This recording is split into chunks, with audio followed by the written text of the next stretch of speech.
Hello, I'm Dale Ledbetter, a student in the doctoral seminar DM 8871 Introduction to Nouthetic Counseling.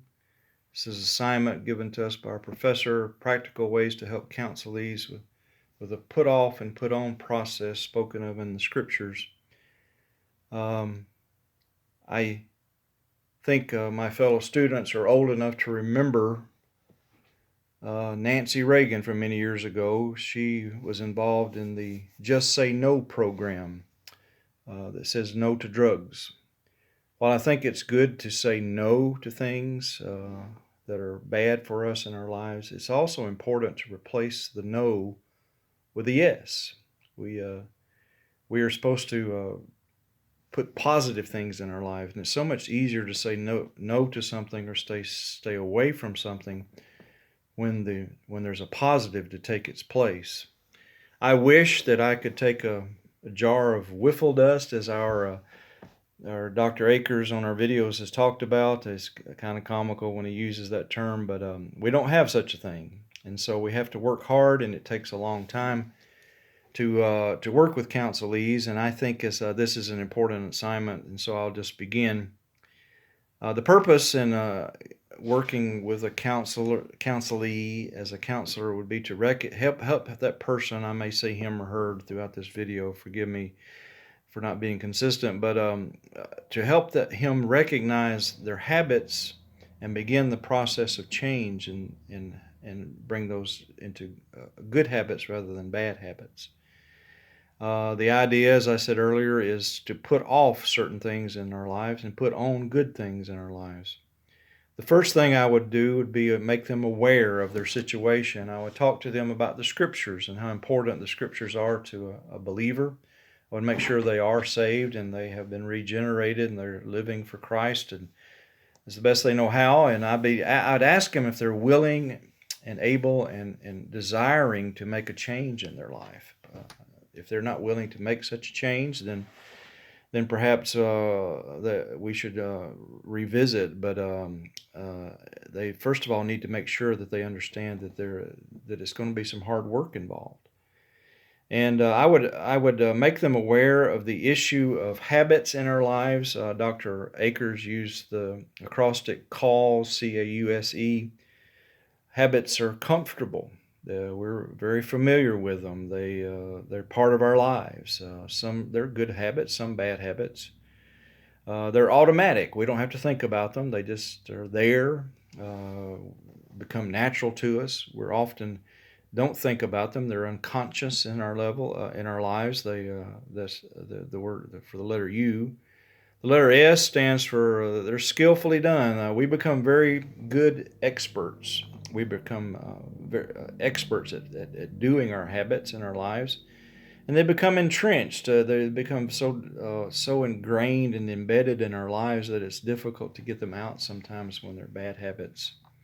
I would remind these students, these counselees, that the scriptures talk about this in Ephesians chapter 4. First of all, it talks about the walk of life. It talks about that God, the Apostle Paul says here to the Ephesian church, to beseech you to walk worthy of the calling which you've called in verse 1. And in verse 17, he says that you should no longer walk as the rest of the Gentiles walk in the futility of their mind.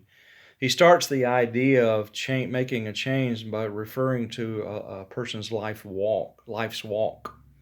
But down in verses 21 through 24, he says that he begins to use this terminology for our assignment about putting off and putting on. He says that you would put off concerning your former conduct the old man which grows corrupt according to the deceitful lust, and be renewed in the spirit of your mind, that you may put on the new man which was created according to God in true righteousness and holiness.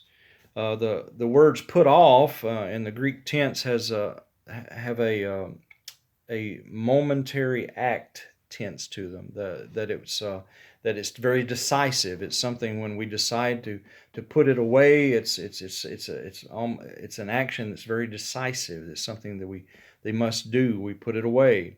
But the idea is it changes a bit in the tense of putting on, and that we are becoming renewed or becoming new to the new man, to put on something new. It's an enduring process that has to be done almost daily. And Colossians 3, chapter 3, verses 6 through 10 also talks about this. It talks about putting off the old man and putting on the new man. I really enjoy using illustrations for people, and I often use this illustration of the body and the soul and the spirit, three concentric circles, and how they intersect and how it represents mankind. And I would refer to them at this point to the issue of how a human being has difficulty in allowing the Spirit of God.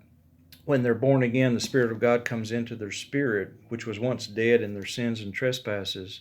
But they are a complete person. They are new creatures. 2 Corinthians 5:17 says that Spirit of God lives within them, and that Spirit of God is struggling with the body and the soul to take control of the person's life. But often ingrained in the body or in the soul or in both are habits that happen in people's lives, and they become so entrenched there that they control that person's life.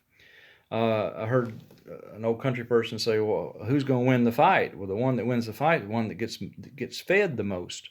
So I would encourage them to start feeding their spirit rather than feeding their mind and their body, that they would begin to put on new things that are spiritually minded, so that their spirit can begin to have control of their lives. So, for example, the Apostle Paul, I would remind them in Romans chapter 7, the Apostle Paul spoke of this very struggle. He talked about it being a war within his members, how the very thing that he didn't want to do, he did, but he was always struggling with the war within him of trying to do the right thing. That's the awareness aspect. I would make them aware of putting on and putting off. From a biblical standpoint, I believe there's power in the scriptures, and reading those scriptures and having them read them would be very, very helpful as well. But there's also the practical, the application process here, if we want to use that. I would talk to them about removing the opportunity or the occasion for bad habits to occur. For example, if the person has a bad habit of looking at pornography, I would encourage them not to be alone at night. To have a computer there alone at night, that's something that they don't need to do. They should have someone with them, or only open the computer up when they're in a public situation. If they're struggling with alcoholism, for example, a practical way would be to not go into places where alcohol is served. And if they have to go in places like that, in in a work situation or something like that, I would encourage them to be honest with the people that they're around them. For example, I have a friend many years ago who got saved, and I led him to the Lord. And his name was Butch, and he was the very next week was supposed to go to a bachelor party for his best friend. He was the best man in this man's wedding, and he knew that there would be a bunch of a big drunken party would be taking place, and he was struggling with his newfound Christianity and his walk with Christ, and not losing his friend. And he was very troubled about this, and he asked my opinion, asked my advice, and I spoke to him about it, and I said, just be honest with him. Tell him what your struggle is, and let him know that you want to support him, but at the same time you don't want to go into this situation where he'd be tempted to drink. And so Butch told him that, and that young man, his friend, eventually started coming to church with him and was saved as well, because Butch's honesty was very, very effective in being a witness to him. If a person, for example, is struggling with gambling, I would tell them to avoid stores where the scratch-offs are sold, for example, just to remove the opportunity or the occasion for such a thing. But I'd also teach them about building hedges for things that are, and barriers against things that are bad, and to build supports for things that are good in their lives. For example, if they're struggling with a certain thing like eating habits or weight gain or depression or something like that, I would encourage them to have a trusted friend that they can talk to, that they could call when they are in the middle of those type of things, that they would have healthy snacks instead of bad snacks, those kind of things that they can put into their lives. For example, if they're struggling with a lack of physical exercise, or if they're struggling with the lack of having a good quiet time, to help their spirit grow. I would encourage them to have an accountability partner that they can touch base with on a regular basis and help them keep their schedule in that area.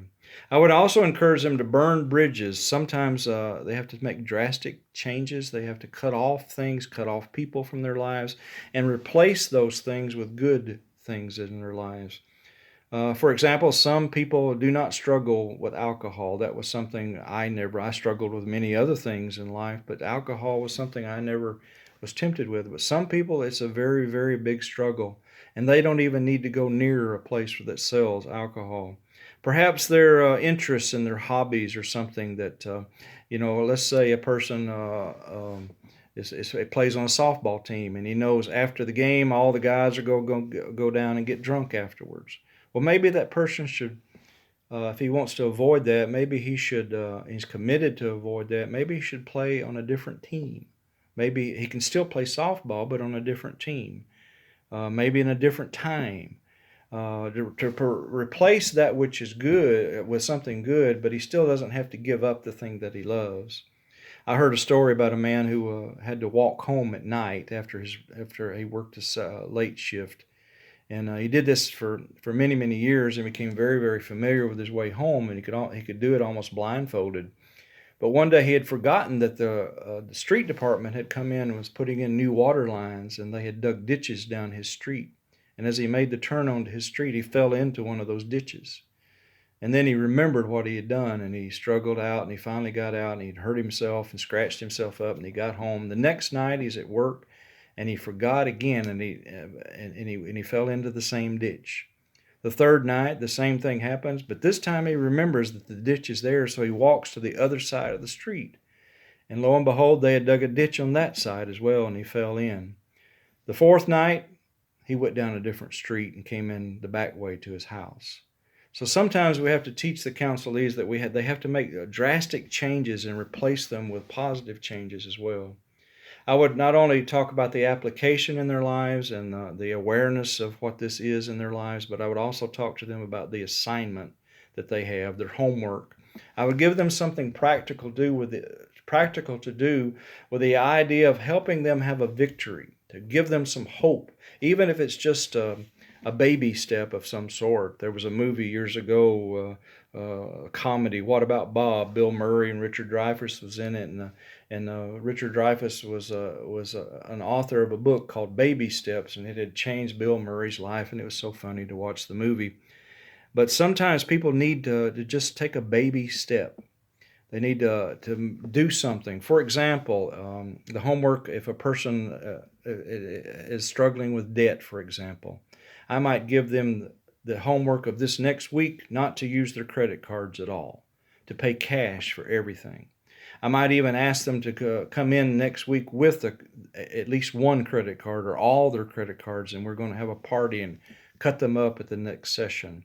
Something of that nature, where they need to have a victory and they can feel something drastic happen into their lives. Perhaps they're struggling with anger. I might give them the homework assignment of counting to 10 before they respond to when someone makes them angry. To give them a log book to write down how many times that took place during the week. That might be a homework assignment. If they're struggling with internet pornography, for example, I might teach them to pick up a good book instead. And that's an application aspect. That's an assignment aspect. The homework. I've talked about the application, the awareness, but finally, I want to talk about the alignment in their lives. Their perspective. Perhaps if they're struggling with depression and some of these things, the cyclical aspect of life, the habit has created something in their life, and they respond to it incorrectly, and something else happens, and it just gets worse and worse and worse. Perhaps they should stop looking at the negative in their lives and try to see it from someone else's perspective. For example, if they think their job is terrible, maybe they should go down to the unemployment line and just talk to some people one day. Maybe if they think their home is inadequate or too small, maybe they should go down and work with the homeless and at a clothes closet or something like that. Maybe if they're struggling with a child of some sort who's who's wayward or something like that. Maybe they should go to an orphanage or an adoption agency and volunteer there and help those who don't have children to see a different perspective about what having children are all about. Perhaps they think themselves poor. Maybe they should go down to the soup kitchen and a mission status somewhere and work with those people as well. Again, just in summary, I would make them aware of the situation of what habits are and how the scriptures command us to put off the bad ones, to put on good things, good habits, replace them. I would help them understand the application and what that means, how they can build some bridges and to good things and put hedges and barriers up to bad things. I'd help them to have an assignment so that they can have some small victories in life. Just if it's just a one time thing, that they at least can have a victory as well. And then finally, I would help them to have perspective that that might help with their depression or whatever it is they're going through, that they could see that they're not the Lone Ranger in the world. Thank you for your time. God bless.